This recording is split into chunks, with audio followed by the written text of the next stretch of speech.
네, 저희 KBS는 부산에서 코로나19 전후 3년 동안 정부의 긴급 복지를 지원받은 위기 가구를 들여다보고 있습니다. 도움이 필요한 모두가 제때 지원을 받은 건 아니었습니다. 생계 유지가 힘들 정도로 급성 빈곤에 빠졌지만 제도의 틈 사이로 그냥 빠져버린 사람도 많았는데요. 긴급 복지 제도의 한계를 강희슬 기자가 취재했습니다.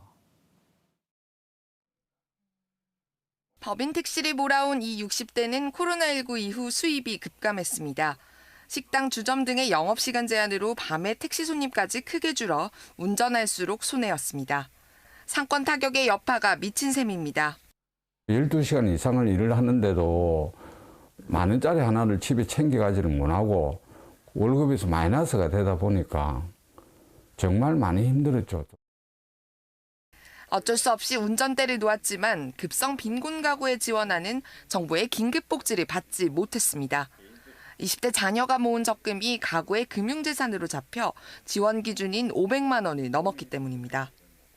결혼도 준비해야 되고 하니까 제가 손을 벌리지를 못합니다. 또 자식들 보기도 그렇고 자식들한테 아빠 돈 없다고 뭐 얼마 좀 달라고 할 수가 없지 않습니까?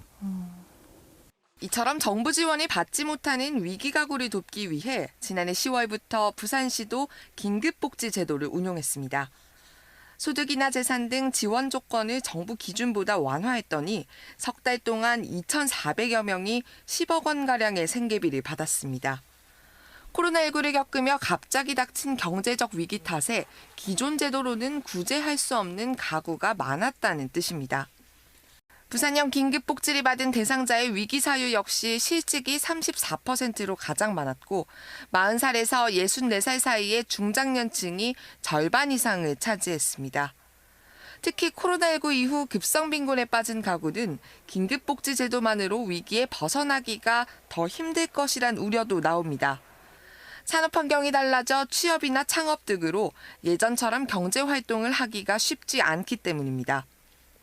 하지만 1인 가구 기준 50만 원 정도인 긴급복지 생계비는 최대 6달까지, 실직 등 같은 이유로는 2년 안에 다시 신청할 수도 없습니다.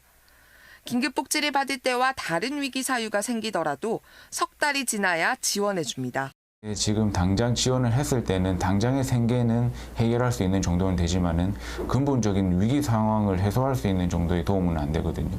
그런 부분이 가장 큰 한계점이라고 생각합니다. 긴급복지를 지원받은 뒤에도 위기를 극복하지 못한 가구는 빈곤의 늪으로 빠질 수밖에 없습니다. KBS 뉴스 강예슬입니다.